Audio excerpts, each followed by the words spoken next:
Assalamualaikum warahmatullahi wabarakatuh. Sebelumnya, perkenalkan, nama saya Angelia Rumawardian dengan NIM 23041200055. Di sini saya akan mempresentasikan terkait keselamatan dan kesehatan kerja di laboratorium lingkungan. Yang pertama yang akan kita bahas adalah terkait pengertian dari K3 itu sendiri. K3 atau keselamatan dan kesehatan kerja di laboratorium adalah segala upaya untuk menjamin keselamatan dan kesehatan pekerja di laboratorium dari resiko-risiko yang ada di laboratorium. Tujuan dari K3 ini sendiri yaitu pertama, untuk kesehatan, keselamatan, dan kesejahteraan orang yang bekerja di laboratorium. Yang kedua adalah untuk mencegah orang lain terkena resiko terganggu kesehatannya akibat kegiatan di laboratorium. Berikutnya yaitu untuk mengontrol penyimpanan dan penggunaan bahan yang mudah terbakar dan beracun. Dan yang terakhir dari tujuannya yaitu untuk mengontrol pelepasan bahan berbahaya seperti gas dan zat berbau ke udara sehingga tidak berdampak negatif terhadap lingkungan. Berikutnya di sini adalah hal-hal khusus yang harus diperhatikan dalam melakukan beberapa pekerjaan di laboratorium. Yang pertama adalah memindahkan bahan. Berbagai praktikum dan pengujian sudah pasti menggunakan berbagai bahan kimia. Berikut ini beberapa yang harus diperhatikan saat memindahkan bahan kimia tersebut. Yang pertama adalah pastikan kita membaca label pada wadah bahan secara seksama untuk menghindari kekeliruan seperti asam nitrat ataupun asam citrat. Yang kedua adalah kita mengambil bahan kimia dari wadah tersebut secara sesuai dengan kebutuhan dan mengembalikannya lagi ke tempat semula untuk menghindari dari kontaminasi. Yang kedua adalah memanaskan bahan. Untuk memanaskan bahan kimia ini juga ada tata cara baik dalam melakukan pemanasan pada tabung reaksi ataupun menggunakan gelas kimia agar tidak terjadi resiko kecelakaan. Yang berikutnya adalah menggunakan peralatan. Bekerja dengan alat kimia juga berpotensi terhadap terjadinya kecelakaan kerja.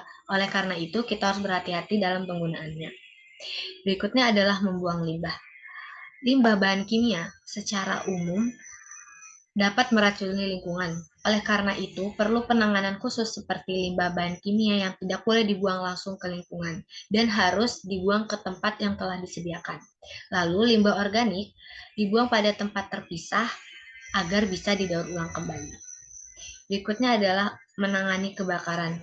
Jadi kebakaran itu bisa terjadi di laboratorium karena di dalamnya itu karena di dalam laboratorium itu tersimpan banyak bahan-bahan yang mudah terbakar. Sehingga kita harus menerapkan langkah-langkah pencegahan dan keselamatan kerja.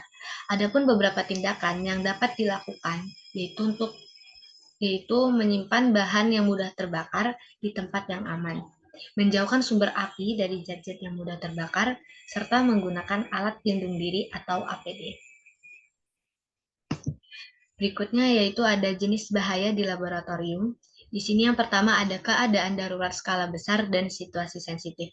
Yang maksudnya ini adalah berbagai kejadian skala besar ini dapat mengganggu operasional dari laboratorium, seperti kebakaran, banjir, gempa bumi, tumpahan bahan berbahaya, serta kerusakan data atau sistem dari komputer. Yang kedua adalah bahaya nabati. Di sini bahaya nabati ini merupakan masalah laboratorium yang menangani mikroorganisme ataupun bahan yang terkontaminasi oleh mikroorganisme. Bahaya-bahaya ini biasanya muncul di laboratorium penelitian klinis seperti laboratorium mikrobiologi. Berikutnya adalah paparan bahan kimia beracun. Salah satu resiko terbesar dan sulit untuk diprediksi di laboratorium adalah toksisitas dari bahan kimia. Tidak ada zat yang sepenuhnya aman karena semua bahan kimia ini dapat menjadi beracun jika terpapar dalam jumlah yang cukup pada makhluk hidup, seperti hidrogen cyanida, nitrogen dioksida, arsenik, dan lainnya. Berikutnya adalah bahan kimia yang mudah terbakar, eksplosif, dan reaktif. Bahan kimia yang mudah terbakar ini bentuknya itu bisa padat, cair, ataupun uap, seperti alkohol, aseton, bensin, benzena, dan lain sebagainya. Sedangkan untuk bahan eksplosif ini meliputi bahan yang meledak dalam kondisi tertentu, diantaranya seperti bahan peledak senyawa azoorganik dan peroksida bahan oksidasi. Terakhir adalah bahan dari reaktif ini adalah bahan yang bereaksi jika dikombinasikan dengan bahan lain. Bahan itu meliputi zat yang reaktif terhadap air, seperti logam alkali, bahan pirofosforik, dan bahan kimia yang tidak kompatibel. Yang terakhir adalah limbah berbahaya. Limbah yang berpotensi berbahaya ini memiliki satu atau beberapa sifat, di antara lain adalah daya surutnya, korosivitas, reaktivitas, dan toksisitas. Di sini ada simbol dari jenis bahaya yang di laboratorium, khususnya bahan kimianya, seperti yang mudah meledak, zat pengoksidasi, mudah terbakar, toksik atau beracun, bahaya iritasi, di sini ada juga korosif, bahaya langsung terhadap lingkungan jika langsung dibuang tanpa penanganan, terus bahaya radioaktif, bahaya dari biologi, peringatan bahaya, dan gas bertekanan. Nah, untuk menangani kecelakaan dari laboratorium ini, kita membutuhkan alat pelindung diri atau APD. Di sini tuh ada beberapa APD. Yang pertama ada alat pelindung kepala yang biasa disebut hair cup atau head cup. Yang kedua ada alat pelindung mata dan muka, itu ada kacamata dan face shield. Yang tiga ada alat pelindung telinga seperti headphone, alat pelindung pernapasan seperti masker, alat pelindung kaki seperti sepatu, dan pakaian pelindung seperti jas laboratorium.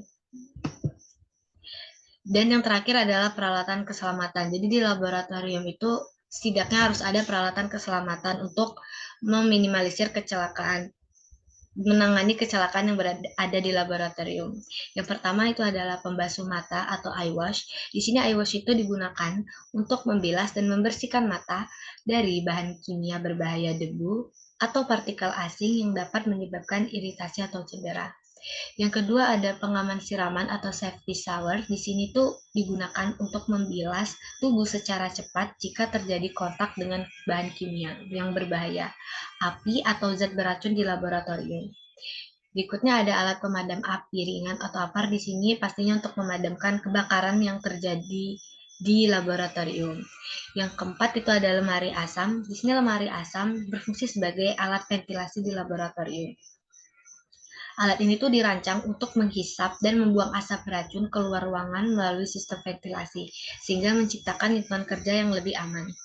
Dan yang terakhir adalah kotak P3K. Di sini seperti yang kita ketahui, kotak P3K ini berfungsi sebagai penyedia peralatan dan obat darurat untuk menangani cedera ataupun kecelakaan ringan sebelum mendapatkan perawatan medis lebih lanjut.